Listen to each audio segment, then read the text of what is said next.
Acara ini didukung oleh Desa Pay, cashless-nya kerabat desa Indonesia. 3 tahun sejak ditetapkannya Permendagri 20 tahun 2018, tentunya banyak tantangan dalam pelaksanaan pengelolaan keuangan desa. Bahkan sampai dengan saat ini, kalau berdasarkan catatan yang kami miliki, bahwa SDM kita memang jujur masih sangat terbatas. 18% pendidikan tinggi S1, S2, dan ada sebagian yang S3, kemudian 63% pendidikan SMA, yang tentunya kita tidak tahu secara pasti apakah melalui paket A, B, dan C misalnya.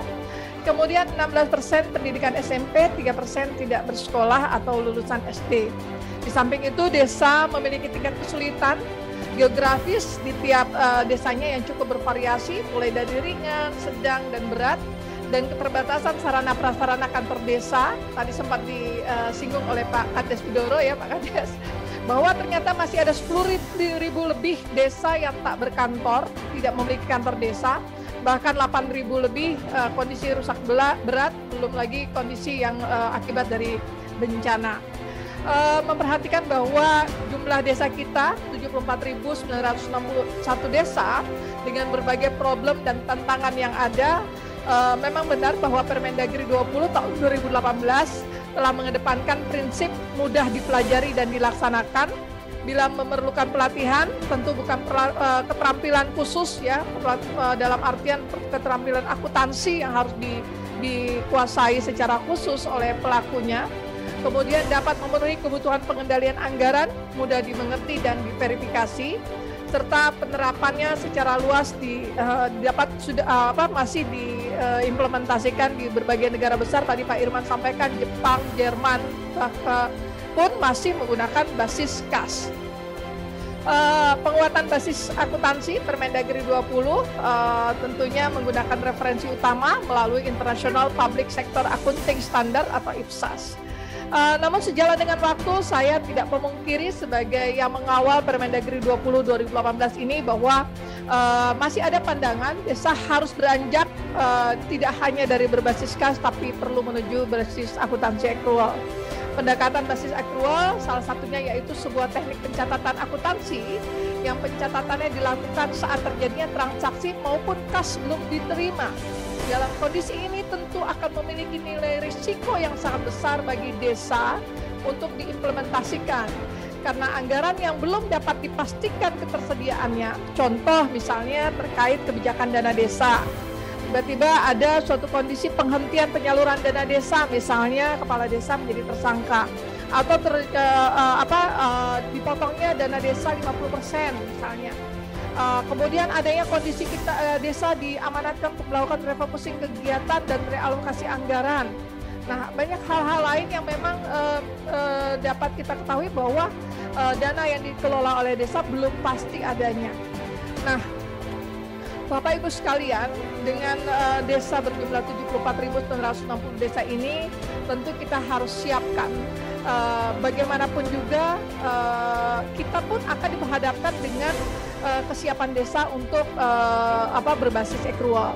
Namun dengan adanya basis kas yang sementara ini sedang ditindaklanjuti oleh teman-teman di desa berdasarkan Permendagri 20 tahun 2018, tentu membutuhkan pembuktian bahwa basis kas ini benar dan layak untuk dapat diimplementasikan dan mudah untuk diimplementasikan oleh desa seluruh Indonesia. Karena tidak mudah kita membuat suatu kebijakan yang dapat diimplementasikan dari ujung Sabang sampai Merauke dengan segala keterbatasan yang ada. Bapak Ibu sekalian, tadi kami sudah menyebarkan polling, walaupun sebenarnya belum 100% dari peserta yang merespon atas polling tersebut.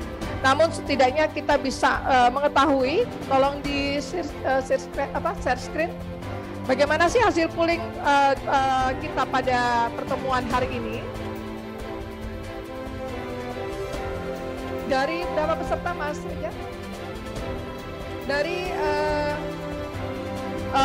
131 peserta, kondisinya adalah 45,9% mengatakan sudah menindaklanjuti Permendagri 20 2018 berupa penyediaan atas laporan keuangan lengkap, laporan realisasi anggaran, Kemudian catatan atas laporan keuangan disertai dengan daftar aset. Kami mengucapkan banyak terima kasih bahwa ini sudah diimplementasikan oleh teman-teman di desa dengan baik. Kemudian ada juga yang menyampaikan sudah, tapi tidak menyertakan catatan atas laporan keuangannya. Artinya juga tidak menyertakan daftar aset desa itu sebanyak 37,6%. Kemudian ada yang sama sekali belum menindaklanjuti atas pelaksanaan berbasis kas ini sebagaimana kebutuhan dari laporan keuangan itu sendiri sebesar 16,3%. Lanjut. Kemudian yang berikut adalah kapan sih desa dipandang mampu atau siap untuk beralih dari berbasis akuntansi kas menuju ke basis akuntansi accrual. Wah, luar biasa, ternyata responnya 53,3% mengatakan siap di dalam kondisi terkini baik 0 sampai 4 tahun. Kemudian 30,3% membutuhkan waktu ya cobalah 5 sampai 9 tahun. Kemudian ada yang membutuhkan waktu 10 sampai 15 tahun untuk persiapan dari penggunaan basis akuntansi accrual. Bapak Ibu sekalian, tentunya bukan hal yang mudah bagi kita untuk menyajikan suatu kebijakan pengelolaan keuangan desa yang memenuhi standar sebagaimana diharapkan oleh pemerintah dalam hal ini dalam basis akuntansi accrual. Kita perlu memahami atas bagaimana melakukan kompromi secara khusus dari sisi pendekatan pemberdayaan masyarakat, berikut pula dengan hal-hal yang bersifat teoritis yang berada pada konstruksi manajemen keuangan itu sendiri. Baik Bapak Ibu sekalian, tadi kita sudah perhatikan atas polling tersebut, tentu ini menjadi referensi kami untuk kembali menelaah bagaimana desa siap atau tidak untuk kita beralih dari basis kas menuju basis akuntansi accrual.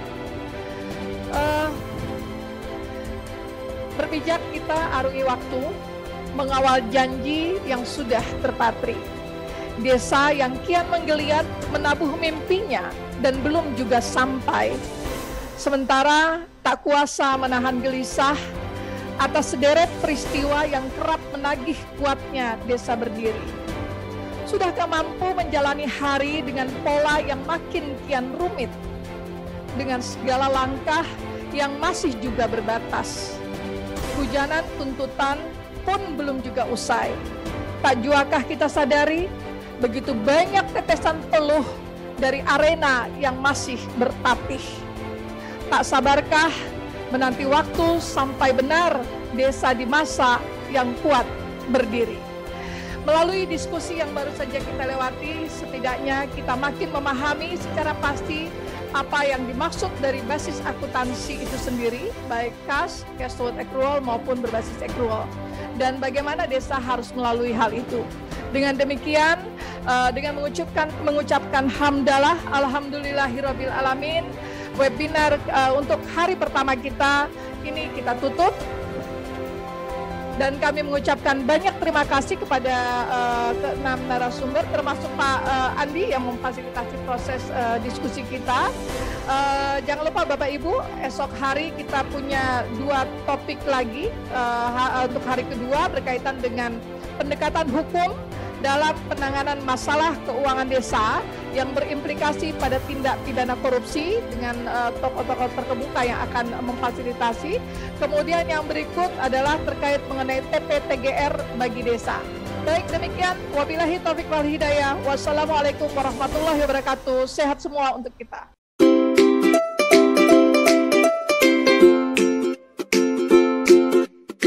Dapatkan kabar baik dan kebaikan desa dan perdesaan hanya di TV Desa News. Unduh aplikasinya segera.